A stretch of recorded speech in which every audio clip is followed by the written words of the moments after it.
Alors bonjour à tous.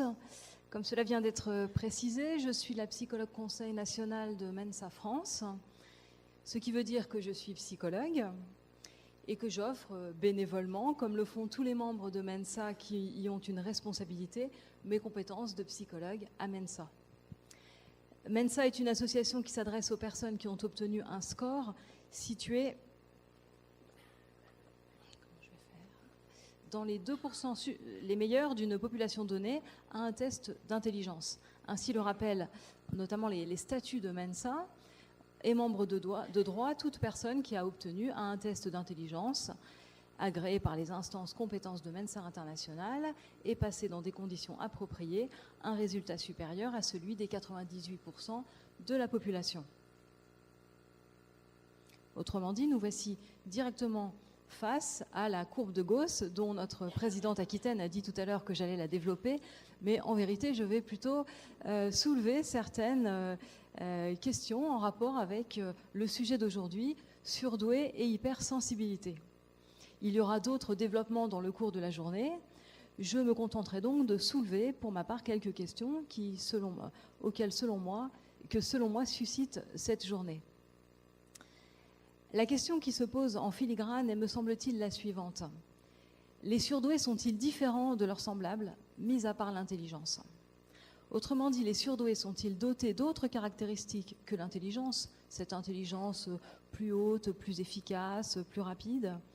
Y a-t-il des caractéristiques heureuses ou malheureuses, psychologiques, sensorielles, sociales, qui s'associent au QI élevé? Si oui, est-ce par nature ou par conséquence? Par nature, c'est-à-dire que le QI ne serait qu'une preuve d'aptitude intellectuelle supérieure et que ces aptitudes intellectuelles supérieures s'associeraient immanquablement à d'autres caractéristiques. Ou alors par conséquence, le seul fait d'être surdoué conduirait à être considérablement différent de ses semblables. Ou alors, le fait de disposer d'une intelligence plus efficace, plus rapide que ses semblables, provoquerait par contre-coup, par voie de conséquence, un rapport à l'autre différent. Ce qui fait que de fil en aiguille se forgeraient d'autres différences, non intrinsèques, mais pour autant finalement bien réelles. Se sentir différent, se sentir en décalage depuis l'enfance et sans avoir pu identifier facilement ce dont il s'agissait, n'est-ce pas propre à créer des différences ? Ou peut-être des différences d'un autre ordre que l'intelligence provoquerait le surdon. Dans le fond, le surdon ne serait qu'une manière, parmi d'autres, d'aménager son psychisme face à une situation différente. Par exemple, le fait de vivre certaines épreuves ferait que certains individus développeraient leur capacité intellectuelle, disons, à l'excès. Ou bien encore, y a-t-il des choses indépendantes les unes des autres ? Certaines personnes qui ont des capacités intellectuelles très importantes, certaines personnes par ailleurs ont de la créativité ou alors de l'angoisse, ou un rapport aux autres particulier, ou une grande sensibilité, et il arrive que ce soit les mêmes personnes qui aient tout ça en même temps. Pour donner corps à ces questions, je m'appuie sur le cas de cette jeune femme, Manon, qui relate son parcours de vie et ses interrogations, et qui par là même nous interroge en tant que professionnels à travers 3 livres témoignages. On peut dire que c'est donc un cas très intéressant que celui de Manon Corvoisier, et j'emploie le terme « cas » avec affection, puisque Manon est membre de Mensa, et qu'elle m'a fait l'amitié de me demander d'écrire la préface de son 2e livre. Elle est ingénieure agronome. Elle est auteure donc d'un premier livre de témoignages qui s'intitule « Moi, Manon bipolaire, de l'enfer à mon chemin de liberté », publié en 2012 aux éditions Salvator. Elle y relate une enfance difficile, un mariage dramatique, puis une expérience troublante au sein d'un éco-village. Elle est alors maniaco-dépressive. Elle devient boulimique, anorexique, avec des TOC de toutes sortes. Manon cherche et trouve d'abord la source de son mal et ensuite sa guérison. Grâce à des thérapies alternatives atypiques, elle retrouve la liberté. C'est ce dont elle témoigne en 2012. Et voilà qu'à la suite de ce premier ouvrage, une lectrice la contacte, la questionne sur le fait qu'elle, Manon, serait peut-être surdouée. ce qui l'amène à la révélation de son potentiel. Manon fait les tests, la voilà validée, elle est aussi surdouée.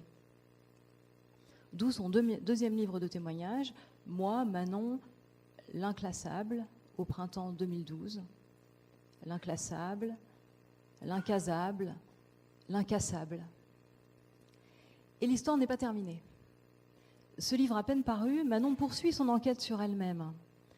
Bien vite, elle obtient une réponse d'un troisième ordre, de sorte qu'à la fin de cette même année 2015, elle publie un troisième livre, Bienvenue dans mon cerveau d'Aspergerl.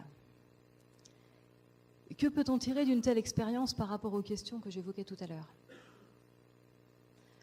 Pour Manon, le surdon est-il dans sa nature?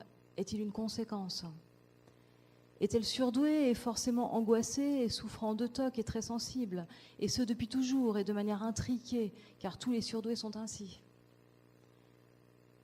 Est-elle surdouée et donc en difficulté avec les autres, et donc angoissée et hypersensible? A-t-elle été maltraitée par sa sœur et de ce fait a développé par contre-coup ses capacités intellectuelles? Est-elle surdouée d'un côté et Aspergerl de l'autre?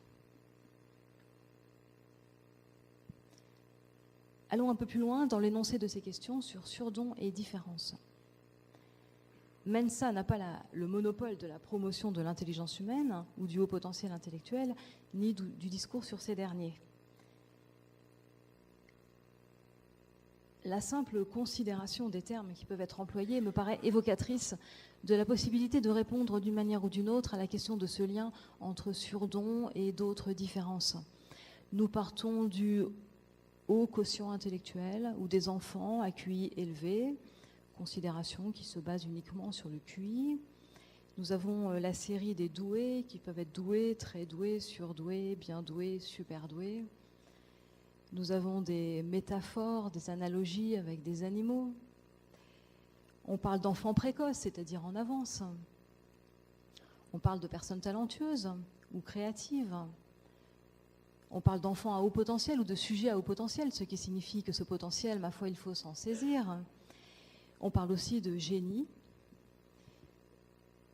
Ces termes témoignent donc d'un rapport avec la différence qui est questionnée dans les personnes qui parlent de surdon.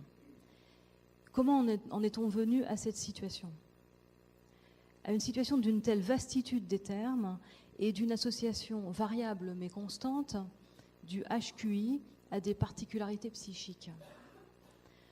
Pour ce qui concerne la France, il fut un temps où l'existence des enfants précoces et donc leur prise en compte, la prise en compte de leurs besoins a été niée ou tout au moins ignorée.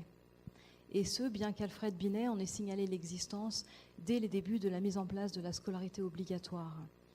Il remarque que certains enfants, faute d'être pris en charge alors qu'ils sont manifestement très vifs intellectuellement, développent des conduites répréhensibles, comme de perturber l'école, comme de perturber l'étude. Ils déplorent que la nation se prive de leurs forces et ils préconisent que l'on crée des classes spécifiques. Mais avec l'allongement de la scolarité obligatoire et surtout le collège unique à partir de 1975, l'hétérogénéité des classes s'accroît et par contre-coup, les décalages intellectuels mettent dans l'inconfort les plus vifs des élèves. Cela provoque toutes sortes de maux dont les plus spontanés sont d'une part le mal-être des adolescents les moins équipés cognitivement et d'autre part la frustration des plus prometteurs du fait de la facilitation des enseignements. Alors à partir des années 70, en France, ce sont des associations qui se saisissent de la question. Dans ce contexte, il a été nécessaire de porter un discours fort, même vindicatif. Pour ce faire, il a semblé indispensable d'en passer par l'insistance sur l'existence de la souffrance et de l'échec scolaire. Ainsi, le rapport Delaubier, en 2002, près de 30 ans après le collège unique, nous dit que les parents font état de la situation importante de la population qui rencontrerait des difficultés parfois graves dans son parcours scolaire. La première attente des familles, nous dit le rapport Delaubier, est donc que tout soit mis en œuvre pour prendre en charge et d'abord prévenir la souffrance de ces élèves. Tant et si bien qu'à présent où le sujet est mieux connu, on a tendance à assimiler ou à faire un amalgame entre le HQI et la difficulté scolaire, ou la souffrance, ou la pathologie, ou en tout cas des différences psychiques de manière large. À ceci s'ajoutent certaines études qui tentent à démontrer que le surdon surgit plus souvent qu'à son tour chez les personnes qui souffrent de troubles psychiques. Ainsi, à l'heure actuelle, on parle de plus en plus fréquemment du syndrome d'Asperger, de manière souvent intriquée avec le surdon. On peut prendre pour exemple Joseph Chovanec, auteur d'un livre qui s'appelle « Je suis à l'Est », qui témoigne bel et bien d'un trouble du spectre autistique, mais dont la douance semble aussi évidente lorsqu'on prend conscience des talents linguistiques dont ce docteur en philosophie dispose. Enfin, on arrive maintenant à proposer un quasi-paradigme qui s'appuie sur l'aura de la neurologie et qui vise à montrer qu'il existe des différences dans le fonctionnement cérébral des surdoués.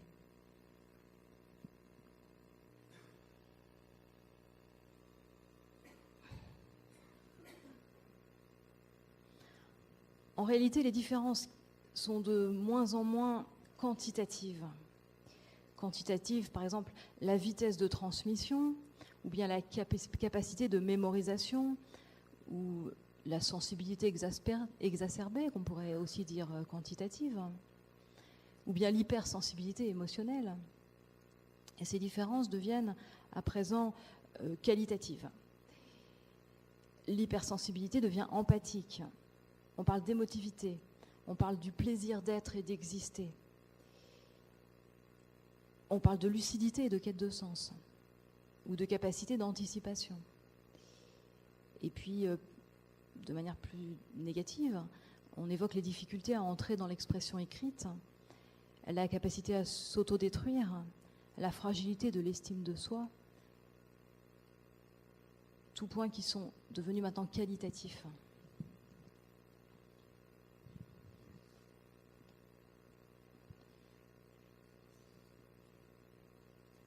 On voit alors qu'on s'éloigne de plus en plus de la seule définition froide, objective de la réussite à un test d'intelligence. Alors on se retrouve à bâtir des représentations dont j'ignore le devenir puisque nous sommes tous en marche vers la connaissance, mais qui nous sont précieuses pour nous aider à penser notre objet, sur lesquelles je souhaite encore une fois attirer votre attention et qu'on pourrait schématiser à présent selon différentes manières qui seraient les suivantes. Premièrement, les surdoués ont un QI élevé, le QI étant la mesure de l'intelligence. Deuxièmement, les HQI fonctionnent plus d'intelligence, mais aussi plus de sensibilité, par exemple, ou alors plus de souffrance. Troisièmement, les HQI fonctionnent différemment. Observons que dans les situations 2 et 3, les HQI fonctionnent plus et les HQI fonctionnent différemment. Renoncer à ces autres différences conduirait à renoncer à son HQI. Quatrième situation, certains HQI fonctionnent différemment. Quoi qu'il en soit de ces modélisations sur le fonctionnement psychologique des personnes HQI, alors dès lors que les HQI fonctionnent différemment, que ce soit tous les surdoués qui soient concernés ou seulement certains, il s'agit que ce soit pris en compte dans 3 espaces. Premièrement, pris en compte par la personne elle-même dans la connaissance de soi et l'harmonie avec son entourage. Deuxièmement, pris en compte dans le contexte scolaire. Et on sait combien les enfants sont en attente vis-à-vis de l'école. Et à quel point les paroles d'un adulte, et qui plus est un enseignant, influent sur le devenir d'un enfant. Mesure-t-on le désastre, l'impact de certaines blessures? Alors que lorsque tout est harmonieux, la connaissance engendre la reconnaissance pour celui qui nous a fait ce don. Troisième espace, la prise en compte par le monde de l'entreprise. À cet égard, et compte tenu du fait qu'un certain nombre de HQI ne finalisent pas leur formation académique par des diplômes de grandes écoles en vue, on peut déplorer que les entreprises se privent de leur potentiel dès lors que le potentiel n'est mesuré qu'en fonction des écoles dont on est issu. Sur ce point, je vous renvoie aux écrits de Philippe Mouillot et Dominique Drillon, qui déplore que le recrutement laisse le hasard découvrir les réels potentiels et qui prêche pour une détection authentique de ce potentiel dans l'embauche des nouveaux managers et des étudiants. Alors je précise que M. Mouillot est justement dans la salle aujourd'hui. Il est là au 2e rang. Voilà. Alors peut-être que la considération de l'hypersensibilité des sujets à haut potentiel peut nous permettre de comprendre autrement leurs besoins. Et sans doute est-ce dans ce même questionnement que se loge l'hypersensibilité. Car parmi ces différences, certaines sont émotionnelles. On parle d'ailleurs d'intelligence émotionnelle. L'intelligence émotionnelle, on peut soutenir que les êtres varient dans leur capacité à traiter l'information d'une nature émotionnelle et leur capacité à établir un lien entre ce traitement émotionnel et la cognition générale. Cette capacité se manifestant dans certains comportements d'adaptation. L'intelligence émotionnelle comporte alors 2 dimensions. La dimension expérientielle, capacité à percevoir et à manipuler l'information émotionnelle, ainsi qu'à y réagir sans nécessairement la comprendre, et la dimension stratégique, capacité à comprendre et à gérer les émotions sans nécessairement bien percevoir les sentiments ou les éprouver complètement. Qu'entend-on par sensibilité ? On peut aussi comprendre qu'il s'agit d'être sensible selon l'acception traditionnelle de la connation, de la psychologie de la personnalité, où on opposerait la sensibilité et l'esprit utilitaire. Les sujets objectifs, les sujets à esprit utilitaire ne font pas de sentimentalisme. Ils sont orientés vers l'aspect utilitaire des choses et sur la façon dont elles peuvent fonctionner. Ces sujets sont intéressés par l'objectivité, le fonctionnel, et peuvent de ce fait exclure de leur considération les sentiments des autres. Par souci d'éviter la vulnérabilité, ils peuvent avoir des difficultés à gérer les situations qui demandent de la sensibilité. À l'opposé des personnes utilitaires, nous aurons les personnes hypersensibles dont mes collègues parleront tout à l'heure. Ou bien s'agit-il des 5 sens, en fait d'une sensibilité sensorielle. Un jeune homme de Mensa me disait il y a quelques jours, lorsqu'un verre tombe, je crois que c'est plus près que ça n'est en réalité. En fait, ajoute-t-il, j'ai l'impression que c'est ma tête qui se brise. Hypersensibilité donc, sujet encore récent et ô combien crucial par sa prégnance et par ses conséquences sur chacun et sur tous. Nous sommes là aujourd'hui sous l'égide de Mensa, c'est-à-dire essentiellement pour les surdoués, et nous sommes là en fait pour nous sensibiliser à l'hypersensibilité. Nous allons donc ouvrir notre intelligence, mais aussi nos 5 sens, en fonction de ce que nous sommes chacun. Écouter ce qui sera dit, regarder ce qu'on va nous montrer, goûter la saveur des interventions, sentir, flairer les phénomènes, palper quelques réalités, le choc ou la résonance des messages. Et nous allons le faire conformément à l'esprit de Mensa, nous réunir pour échanger et avancer ensemble dans le bon sens.